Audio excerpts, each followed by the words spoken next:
Good afternoon, everyone. I'm your host, Doodleman149. How are y'all doing today? I'm doing pretty well myself, and I hope you're having a good day too. This video is going to be pretty different from what I normally offer. It isn't a gun workshop, and it isn't a montage. Instead, I'm getting a little more analytical, and looking at the attachments that increase mobility and see how they compare to each other. Most weapons have some sort of attachment that increases mobility.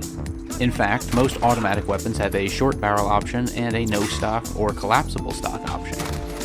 Now, have you ever wondered how different attachments affect your recoil? Do stubby barrels have more recoil than removing the stock? Or is it the other way around? How do these attachments work when they're both used at the same time?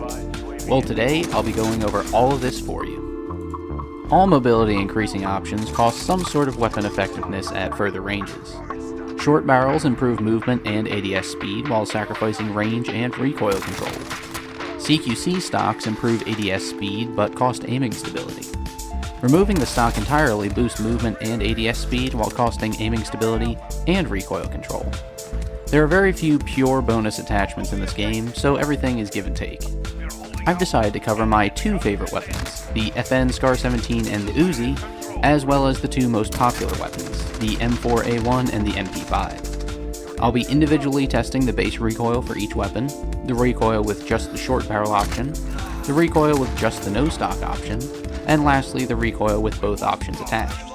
Let's get things started with my favorite Belgian rifle, the FN Scar 17.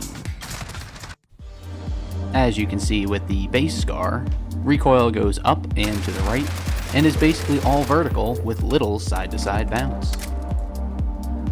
When we add just the short barrel, it appears to add a relatively small amount of both vertical and horizontal recoil. By removing the stock and leaving the barrel alone, we seem to add strictly vertical recoil. Horizontal recoil remains unchanged. Using the CQC barrel and removing the stock amplifies both the vertical and horizontal recoil by a lot when compared to the base recoil. From this picture here, you can see all the recoil plots together. The base Scar recoil isn't really that bad. It's basically on par with many of the other assault rifles. Tacking on the short barrel seems to add more horizontal recoil, so a muzzle brake could be a good counter to that. Removing the stock noticeably adds vertical recoil to the weapon, so try to balance that out with a compensator or foregrip. Adding both of these attachments kinda causes the recoil to be a complete mess.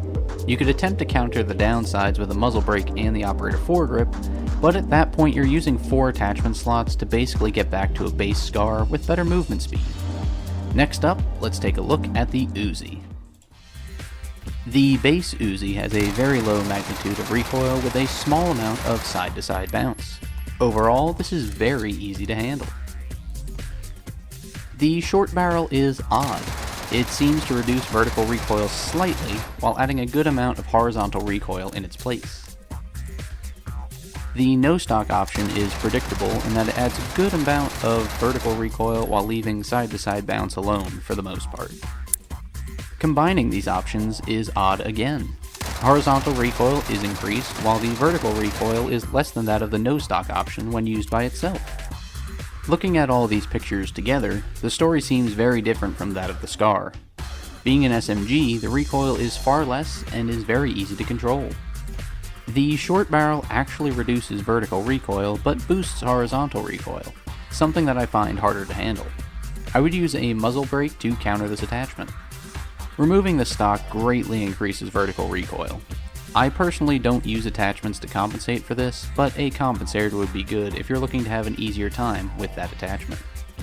The combination of these attachments is what is bizarre to me. You would figure that the situation would be the same as the Scar. The vertical and horizontal recoil would be all over the place. That just isn't the case here, however. This combination has better vertical recoil properties than what you get from just removing the stock. So this would seem to mean that the Uzi's short barrel actually reduces vertical recoil in this case. It isn't lower than base, obviously, but it isn't bad by any means.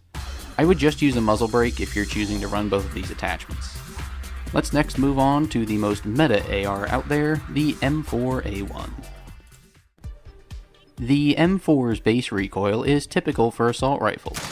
It kicks mostly upwards and then drifts to the right about halfway through the magazine. The short barrel appears to mostly add vertical recoil to the weapon, although there is a slight horizontal recoil increase as well. Removing the stock on this gun not only makes it super ugly, it also greatly increases vertical recoil with a noticeable horizontal recoil increase as well. Just like the SCAR, combining these attachments dramatically drives up the vertical recoil and increases the weapon's side-to-side bounce, although not by that much. The recoil for this weapon is basically what all other AR recoil plots are compared to. It climbs mostly vertically before drifting to the right towards the end. The short barrel appears to mostly hurt our vertical recoil. This is mostly a non-issue as you should be getting a kill within those first few shots anyway. If you want to keep it lower, then a compensator is the way to go. Removing the stock is different from what it is on the SCAR. With the SCAR, it's strictly a vertical recoil increase. Here, with the M4, both the vertical and horizontal recoil are harmed. A muzzle brake may be the best bet if you're going without a stock. Combining these attachments is exactly what you'd expect. Both the horizontal recoil and the vertical recoil are increased, so you'd probably be best with the muzzle brake and operator foregrip combo just like before. Lastly, let's take a look at everyone's favorite SMG, the MP5. As I'm sure we all know, the MP5 has very low vertical recoil with a decent amount of side-to-side bounce. The short barrel mostly seems to add horizontal recoil. Vertical recoil remains virtually unchanged, at least from what I can tell. Collapsing the MP5 stock has an unexpected effect. It greatly increases horizontal recoil while reducing our vertical recoil. Unlike the Uzi, the combination of these attachments leads to a terrible mess in terms of recoil. Vertical recoil is through the roof. The MP5 has arguably one of the best base recoil plots for any SMG. It's mostly an issue of horizontal recoil with this weapon. Adding the short barrel seems to only increase horizontal recoil, while seeming to ignore any vertical recoil change altogether. The muzzle brake is best to counter this. Removing the stock is strange in that it dramatically increases horizontal recoil, but actually has lower vertical recoil than the base MP5. In this case, the muzzle brake remains the best counter to this. Combining these attachments results in a Rorschach test of a recoil pattern. It's all over the place in terms of vertical and horizontal spread. While there are some extremes in the horizontal department, the vertical recoil is just about 1.5 times as high as the base recoil, meaning that it's mostly what you'll want to focus on. A compensator would be best if you're choosing to run these attachments. From what I can tell from these initial tests is that short barrels in general increase side-to-side bounce when firing. These barrels also reduce our effective range, which means shots will need to have more lead time when engaging further enemies, and your maximum damage range will also be reduced, potentially requiring more shots to get a kill. The no stock or collapsible stock options primarily add vertical recoil, except in the MP5's case. Combining both short barrels and collapsible stocks will yield bizarre results, however. Both the SCAR and the M4A1 show what you would expect: increased vertical and horizontal recoil to varying degrees. The Uzi combination, however, has lower vertical recoil than it has just by removing the stock. Somehow, making the weapon even lighter than it already was, caused it to become more stable.